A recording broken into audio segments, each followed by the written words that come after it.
focus on the Jamma version. The Jamma version can be bought in different kind of versions, and I mean particular when it comes to a combination of a cable tree or something else. This is just the, let's say, the cable harness in combination with the Pandora's box, because I needed both of them. But if you're ready, like having a Chinese arcade with a Pandora's box Jamma, you can just basically hop swap it most of the time. Always double check if your voltages and also the input for the cables are exactly the same. Otherwise, for example, the cables you need to swap underneath the button, for example, because when you're looking at the Jamma, they are soldered and that is not easy to swap out. But beside that, let's take a close look also at the cable harness, what you're going to get. Everything will go through this. So what do I mean with this? When you're looking at it, here we're going to get at the left, we need to plug this in at this side. You can see the dividers, kind of bummer they don't use that in the socket over here.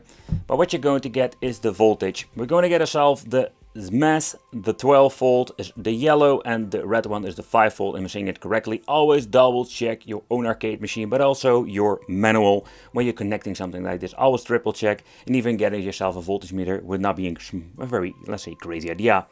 The input for all of the controls, but this video we're just not going to use it. But what you're going to need to do is very simple. Here we're going to get two different things you need to connect. I'm not going to connect everything, but I just want to give you an idea. So this is just for player 1 and 2 of your arcade machine. And that's what I love about Pandora's box. You just plug it in and you're ready to go when it comes to the control part. But when it comes to the voltage, yeah, there we're going to get this. And with this, I mean, we're going to need something else to connect this thing, because this is one of the changes they made with the new Pandora's box stand. Hey guys, this is Emi Chicken from Team Pandora. So Wicked Gamer and Collector asked me to kind of explain what Jamma is. In the case of arcade boards, it's a standardized edge connector, so arcade operators could have one cabinet and easily switch in and out the games with little faff. So what does the Jamma connector do? Well, it powers the board, and also links up arcade controls, sound, and even the monitor. But saying that, there are some exceptions. This Pandora Box 10th here has CGA output on the Jamma connector, but there are other boards like the Pandora Box X that don't support this. In this case, the Jamma Edge will provide power, and a link for controls and sound. For the video, you'll need to use VGA or HDMI port, making these more useful if you have something modern like a Vuelix. So let's pop it into a Sega Astro City. Just find the Jamma harness, and plug it in. Just make sure it's the correct way up. And usually, that should be it. But my speakers are connected to an amplifier, so I'll need to use this audio jack.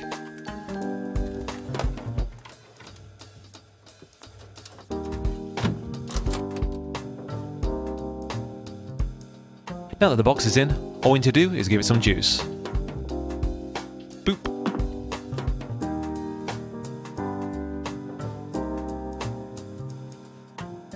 We may need to adjust the screen size and sync first, but once we're done, game on. Anyway, I hope that helped explain the Jamma standard, and I'll catch you later. Ta-ra!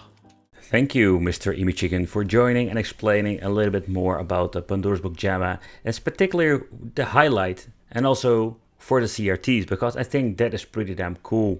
Nevertheless, there is so much more in the manual. If you want to have more information, here we can find things about the buttons, how you need to connect it, and everything you just need to know about this.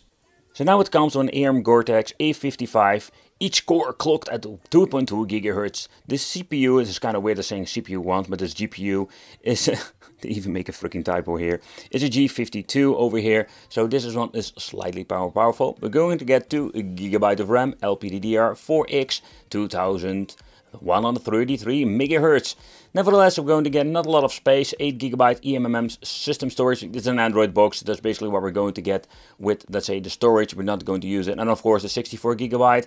Yeah, and the SD cards they're using, I must say that with official Pandora's box, it's going to be in hit or miss. Sometimes they're using, I think it seems to be looking SanDisk, but nevertheless, we're going to have Android, already mentioned that, different resolutions. And this makes this, let's say, a very cool mainboard if you want to have this on 4x3 Jamma output and see it to your monitor. I think it's pretty damn cool in my opinion. So but nevertheless, we're going to get ourselves different kind of games. What is a little bit bummer, the vertical games or the Tate mode, they are not doing that great because I couldn't find any of them that works. and also my good friend from the Emi Chicken, Pandora. He told me like it was absolutely a mess. He also showed in his video. Try this out at home. I'm just basically putting this together for the review purpose, and I can test the mainboard itself. But this is actually the idea of what you need to do. So the power supply that you will find in a normal, maybe yourself, like a Chinese arcade machine, I've reviewed many times here on the channel.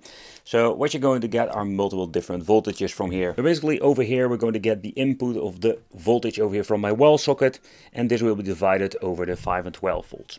So the yellow one is 12 volt and the red one is 5 volt. And the black one is going to be mass. Nevertheless, when you have the three ones, double check your manual, by the way, because everything is described in the Pandora's Box 10 manual. And then of course the connection. This is something you need to take consideration. So when you're going to plug in the Jamma, everything will be provided through here. And I mean, particularly when you're looking at this, we're going to get ourselves the voltages where I mentioned before. And of course, we're going to get all the input for the joysticks and everything else. So what is a little bit of a weird situation, we do have a divider over here. You can see that the voltage and this is the input for the controls. But when it comes to this particular one, they didn't implement it. I find it a very annoying thing. So if you're having a brain fart and you accidentally like putting it on the way around, yep, you will have a problem, and it's highly possible you will fry your machine. So that's a little bit bummer, and I wish they freaking start doing that so you cannot mess it up. Okay, but that's basically what it is when it comes to connecting and voltages. But let's take a close look at the menu to begin with. They completely did a revision of the main menu, and I must say that it looks quite nice. So it's still got all of the tiny previews at the right. They did manage to, let's say, improve the menu and the overall experience. Pressing start, here we're going to get ourselves the right top corner an extra menu where we're having search, and the search function is absolutely great. It works fine because also with some Pandora's boxes they completely messed it up, and you can see over here it works fine if you just want to search for a particular game. But pressing start twice again brings us to the same menu. We have alphabetic order now. Then we're going to get ourselves 3D games, 2 and 4 games. We do have light gun games, but take consideration you need to activate it with the first generation of Pandora's boxes. I don't know if they're going to do this later on.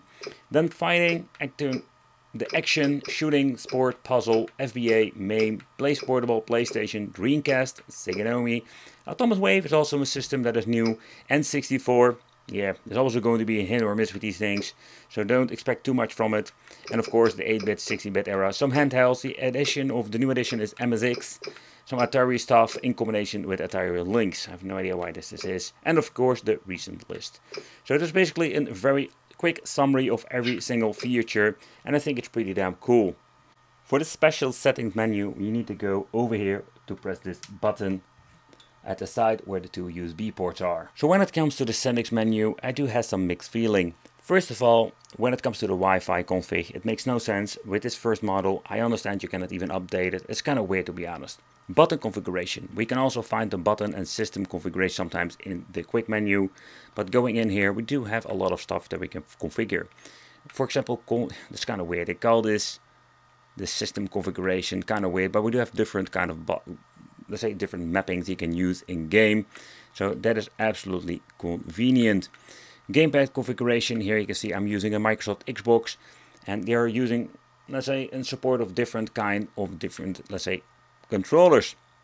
From the settings we can also mess around with the EO tester for the light gun and activate the crosshair settings. So there's a lot of stuff you can mess around with. System configuration, auto exit, it has been set to 3 minutes.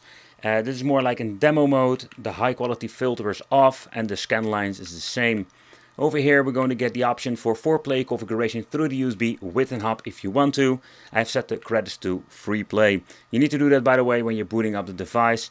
Game config, over here we have the difficulty live, add a favorite list, and of course the game list. And the game list itself we also can mess around with the emulators. So if you have the light on not have been set up, you need to do it over here.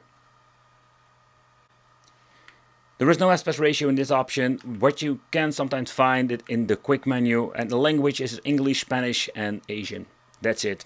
That's the only thing that we're going to get when it comes to the special settings. So let's start off with some Tekken, and it's unfortunate when it comes to certain games, they completely mess it up. Particularly when you're looking at the emulation performance. Small audio delay. So far I can see the audio is just having a smaller delay. Most of the time it's very easy fix, but we cannot get into the emulator. Round 1, fight. But the speed itself of the game is just nice. Pressing my select or the back button over here brings us in the special menu where we can make a quick load, quick save. We have the same console config and gamepad config already mentioned before. Next up we can even change out the aspect ratio, so that's pretty cool. Take consideration if you're going to mess with the resolutions.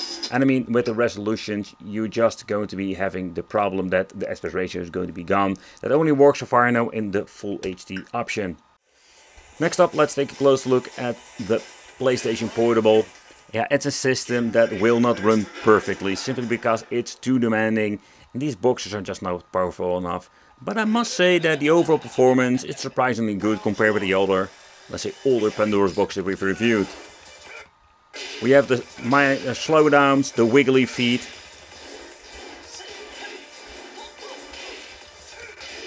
The unfortunate thing is I need to map the buttons because they are not one-on-one configured with the original PlayStation Portable.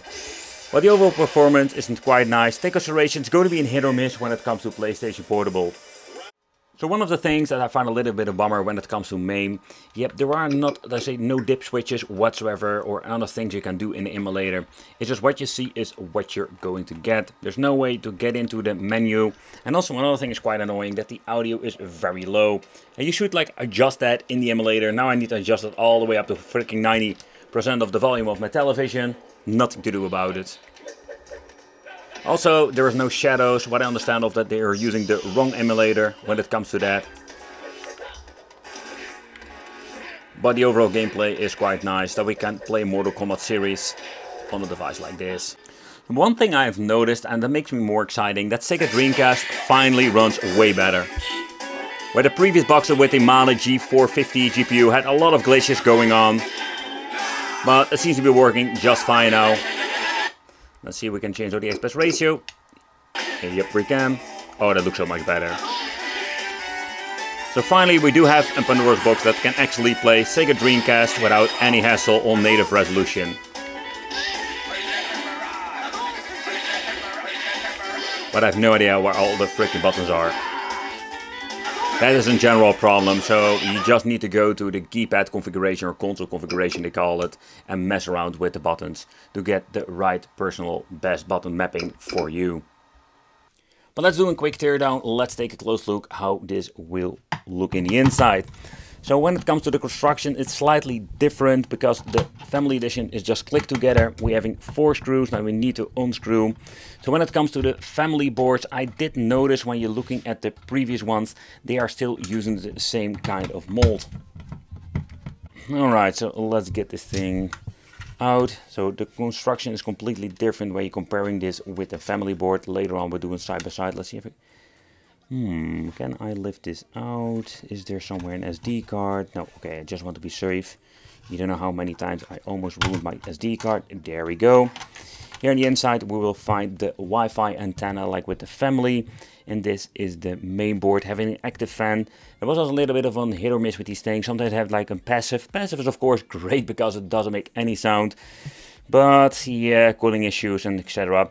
They're having a fan in here, but this thing is quite loud to be honest. You can hear it on the background when recording gameplay. Nevertheless, this is what you're going to get with the main board. It's absolutely tiny. There's not a lot of information. It does says over here Rockchip 3566 version.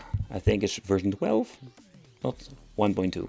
Nevertheless, the SD card in here, you don't need to basically mess around with this because the main files on here, also ImyChicken will explain in his video, is like the main files are, you're just stuck with it. If it's bad, it doesn't like run at all.